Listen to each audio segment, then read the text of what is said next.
La sylviculture mélangée à couvert continu, une autre façon de cultiver nos forêts. Une série proposée par la Forêt Irrégulière École du Bougès grâce à l'appui de Radio Margeride et du FOGEFOR Lozère. Épisode 0, Introduction, avec la participation de Coralie Dereau et Loïc Moline du Centre national de la propriété forestière d'Occitanie.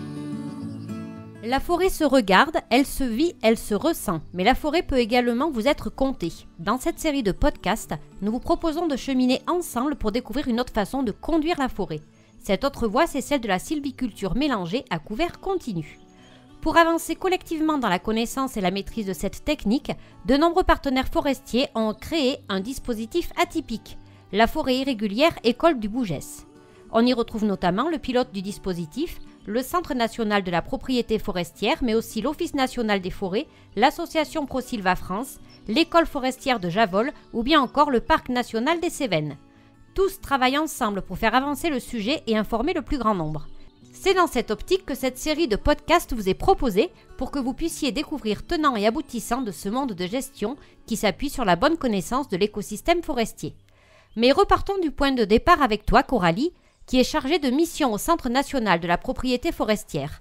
Parle-nous des forêts de Lozère. Oui Nathalie, alors on peut dire qu'en Lozère, comme au sein d'une bonne partie du territoire du Massif central d'ailleurs, la forêt est assez récente, elle a globalement entre 60 et 120 ans. Donc elle est en partie naturelle, issue de la déprise agricole, ce qui a conduit à l'installation de peuplements de pins sylvestres ou de hêtraies. Et pour le reste, il s'agit de plantations résineuses, donc de sapins, d'épicéas communs, de douglas, de pins laricio, qui ont été réalisés après la Seconde Guerre mondiale, dans le cadre de ce qu'on appelle le Fonds forestier national. Donc dans l'échelle de temps forestière, ces boisements sont relativement jeunes et bien souvent homogènes, et pour ces raisons et du fait des pratiques classiquement utilisées, elles sont en majorité gérées selon une sylviculture qu'on appelle régulière. Et Coralie, si tu devais nous donner les principales caractéristiques de cette sylviculture régulière, ce seraient lesquelles ? Alors le traitement en futée régulière, c'est la gestion de peuplements que l'on souhaite maintenir homogènes, qu'on conduit sur le long terme, stade après stade. Donc on part forcément d'un stade initial, soit par régénération naturelle, soit par plantation. Ensuite, les arbres poussent et grandissent progressivement, toujours en conservant à peu près les mêmes dimensions, aussi bien hauteur que diamètre. Et à partir d'un certain diamètre moyen, le bois est commercialisable. On peut alors commencer les éclaircies, qui consistent en une coupe partielle des arbres pour favoriser les mieux conformés et les plus vigoureux. On attend, les arbres poussent toujours, on reprogramme de nouvelles éclaircies. Le peuplement continue ainsi de suite à évoluer, mais toujours de manière assez homogène. On parle donc de futée régulière. Lorsque le peuplement approche de la maturité, il faut réfléchir à son renouvellement, qui s'effectue toujours sur l'ensemble de la parcelle considérée, soit par régénération naturelle, soit par plantation. Et dans les deux cas de figure, on passe par une coupe totale de tous les arbres adultes qui composaient le peuplement, c'est ce qu'on appelle une coupe rase ou une coupe définitive. Donc, si j'ai bien compris, en futée régulière, à un endroit donné, sur une surface, on observe un stade particulier de développement de la forêt. Des années plus tard, le temps faisant et grâce aux interventions des sylviculteurs, la forêt aura évolué jusqu'au stade suivant. Et ainsi de suite jusqu'à cette étape de la coupe rase, c'est bien ça ? C'est bien ça. Pour la futée régulière, on parle aussi de sylviculture surfacique, car le forestier gère un stade homogène sur une surface plus ou moins étendue.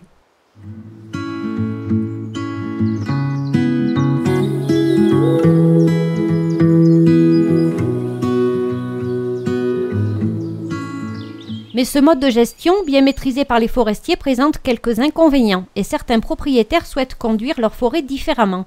Loïc, tu peux nous expliquer pourquoi ? Oui, on peut citer différents points qui peuvent poser souci. Alors le point principal, c'est qu'en futée régulière, on recommence le cycle sylvicole à zéro, au moment de la phase de la coupe rase dont on vient de parler. Et il est vrai que dans nos contextes de moyenne montagne, avec le climat qui est assez dur, il est parfois assez compliqué de relancer la machine et de reconstituer cette ambiance forestière qui caractérise notre écosystème. Donc au moment de la phase de la coupe rase, toutes les espèces qui profitaient de l'abri se retrouvent soudainement en plein soleil et certaines n'apprécient pas du tout le changement. Il y a un point aussi qu'il faut garder en tête, et notamment dans les forêts qui a été constituées pour la restauration des terrains de montagne, c'est qu'en phase de coupe rase, le sol il est mis à nu. Et donc pendant cette période-là, il est fragile et en cas d'épisode et d'intempéries, le sol peut partir et dévaler dans la vallée. Donc ça c'est aussi une contrainte potentielle quand on est en zone de pente. Et puis associé à ça, toutes les contraintes paysagères. Ensuite, si on regarde également un autre inconvénient potentiel, c'est le coût qui est associé à la reconstitution du peuplement en futaies régulières, puisqu'on va souvent passer par un acte de plantation. Et une plantation, elle comporte différentes phases, la préparation du terrain, la fourniture des plants, l'installation de ces plants, mais aussi la protection de ces plants contre les dégâts du gibier.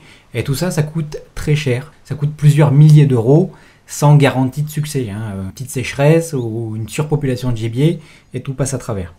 Donc globalement, il y a quelques points d'accroche et certains propriétaires souhaitent léguer des choses différentes aux générations futures. Et donc c'est pour ça qu'aujourd'hui, avec leurs gestionnaires, ils se tournent vers une sylviculture mélangée à couvert continu. Donc dans ce mode de gestion un petit peu différent, hors phénomène exceptionnel, c'est-à-dire hors tempête, hors problème sanitaire majeur, eh bien la couverture forestière, elle est maintenue au cours du temps. Il n'y a pas de coupe rase. Et dans ce cadre-là, l'écosystème forestier, il est maintenu avec toutes ses fonctionnalités. Donc il y a l'ombrage permanent, et l'ambiance fraîche. Il y a les cortèges d'insectes, de flore, de champignons, de grands animaux qui sont toujours protégés. Et puis il y a la lumière tamisée qui permet le développement et le renouvellement progressif et des essences d'arbres qui se développent en continu.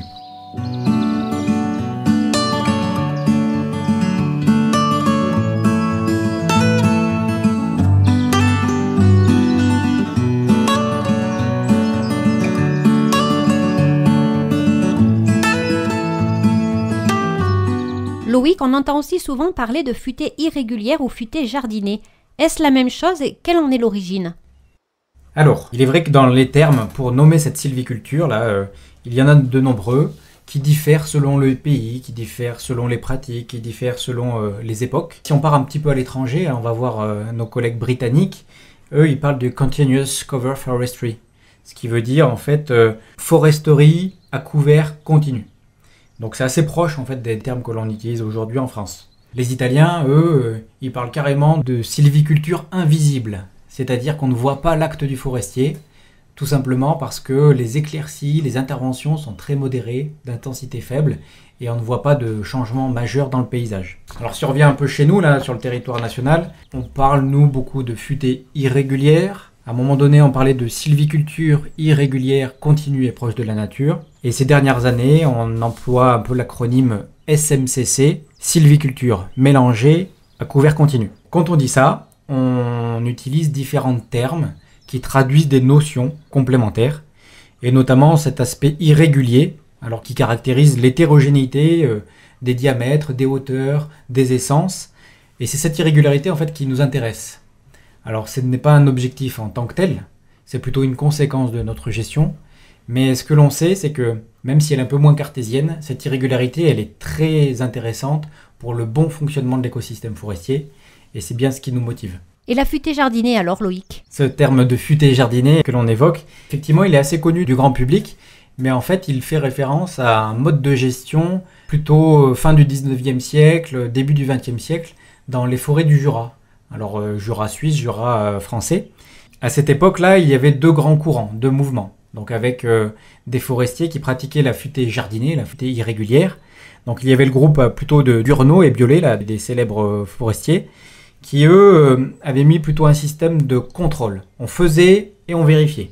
Et puis, il y avait un autre courant, celui de Liaucourt, un autre forestier célèbre, qui, lui, avait plutôt intellectualisé les choses. Il les avait rendues un peu mathématiques, il avait produit des normes. Et donc là, en fait, tout acte forestier devait être anticipé. On faisait des mesures, des inventaires avant de faire des coupes. Donc on avait un contrôle a priori et non a posteriori. Et donc les courbes qu'il avait bâties s'appellent des courbes de jardinage, des normes de jardinage. Bon, la nature nous a appris que ces normes mathématiques en fait collent rarement avec le bon fonctionnement de la nature. Et une petite tempête, des chablis, une neige lourde, et bien tout ça faisait voler en éclats les normes mathématiques. Donc aujourd'hui, on s'affranchit un peu de ces termes et de cette façon de faire de la futaie jardinée. Par contre, le terme de jardinage est encore aujourd'hui appliqué, on parle de coupe de jardinage. Ce sont des coupes qui nous permettent justement d'entretenir le système forestier en irrégulier. Et ces coupes-là ont différentes fonctions. C'est de la récolte de bois qui sont arrivés à maturité économique, c'est de l'amélioration, c'est du renouvellement, c'est aider la diversité, ou c'est faire attention un peu aux problèmes sanitaires. Donc dans une opération de jardinage, on fait un petit peu tout ça. Et globalement, c'est ce que ProSilva, l'association ProSilva France, essaye de défendre aujourd'hui.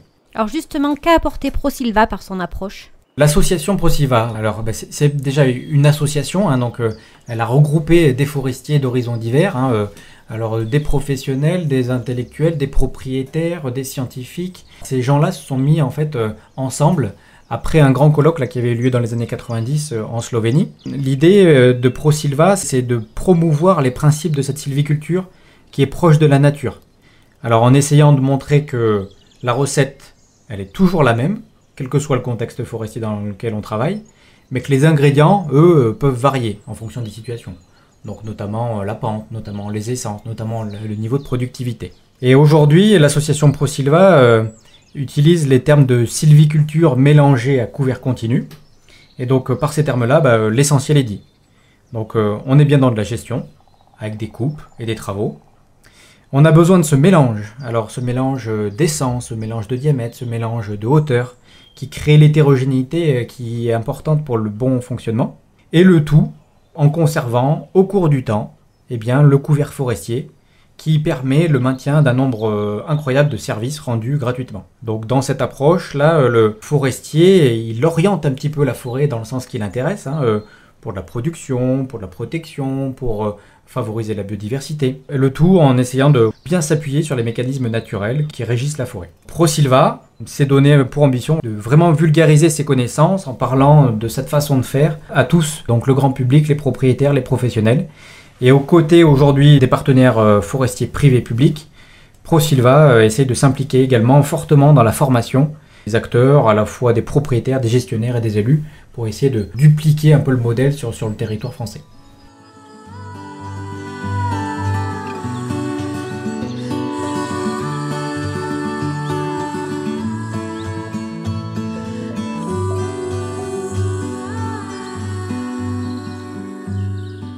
C'est donc aussi dans cet esprit que dans le cadre de la forêt irrégulière école, vous souhaitez communiquer et vulgariser sur ce mode de gestion qui est peu connu du public, Coralie.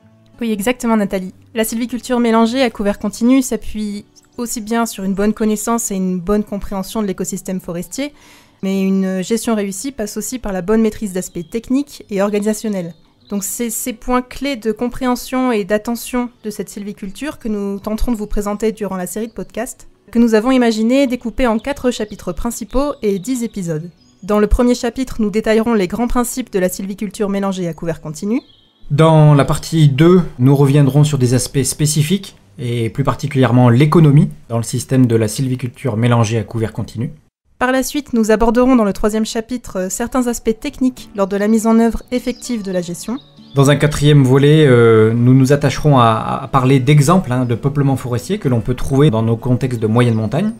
Et enfin, en dehors des 4 chapitres principaux que nous venons de vous présenter, dans un objectif de clôture de la série et pour aller plus loin dans la connaissance, nous vous présenterons plus spécifiquement le dispositif de la forêt irrégulière école du Bougès, avec ses suivis, ses expérimentations, ses supports et ses modules de formation. L'objectif est de vous emmener, auditeurs, dans ce monde si particulier de la forêt et de vous faire cheminer à nos côtés dans la découverte de cette façon de faire, avec des acteurs divers qui jouent chacun un rôle bien particulier. On espère qu'à la fin, vous saurez tout sur la sylviculture mélangée à couvert continu, ou qu'au moins, nous aurons éveillé votre curiosité. Nous vous donnons rendez-vous au prochain numéro pour le premier chapitre de notre série, dont le thème sera « Les implications de la continuité du couvert forestier ». Ce programme a été réalisé grâce au financement du Fonds FEADER et de la région Occitanie, avec l'appui de la DRAF Occitanie.